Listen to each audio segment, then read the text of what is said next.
আসসালামু আলাইকুম। আলহামদুলিল্লাহ, চৈত্র পেরিয়ে বৈশাখ এলো, আমাদের ভুট্টা তোলার কাজও শুরু হয়ে গেল। আর এবারকার বছরে ভুট্টা তেমন পাকেনি, যার ফলে ভুট্টাগুলো দেরিতেই তুলতে চেয়েছিলাম। কিন্তু বর্তমান আবহাওয়ার পরিস্থিতি এতটাই খারাপ যে আমাদের বাধ্য হয়ে ভুট্টাগুলো তুলতে হচ্ছে।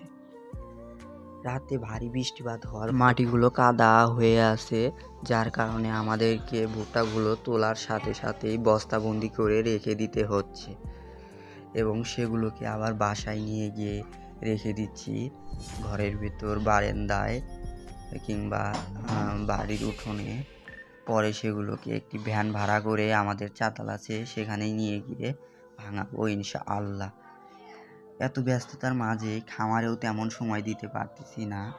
মূলত এবারকার বছরে ভুট্টা লাগানো থেকে শুরু করে আমাদের অনেক দুর্যোগের মোকাবেলা করতে হচ্ছে।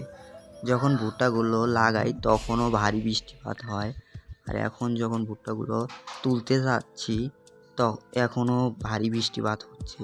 কিন্তু কি আর করার, এত ব্যস্ততার মাঝেও আমাদেরকে ভুট্টাগুলো তুলতেই হবে, কারণ ভুট্টাগুলো এখন না তুললে পরে দেখা যাবে যে ভুট্টা পানি ধরে সেগুলো গাছ বের হবে, তখন আর ভালো একটা ফলন পাবো না। যার কারণে আমরা এখনই তাড়াতাড়ি করে সেগুলোকে উঠিয়ে বাড়িতে রেখে দিচ্ছি। পরে সেগুলোকে রোদ হলে শুকিয়ে মনে করেন যে ভাঙাবো। আর ভুট্টা বিষয়ে সকল আপডেট পেতে আমাদেরকে এই পেজটি ফলো রেখে আমাদের সঙ্গে থাকবেন। আর আমাদের মতো এরকম পরিস্থিতি কে পড়েছেন ভুট্টার আবাদ নিয়ে, সবাই কমেন্টে বলে যাবেন। পরের ভিডিওতে দেখা হচ্ছে।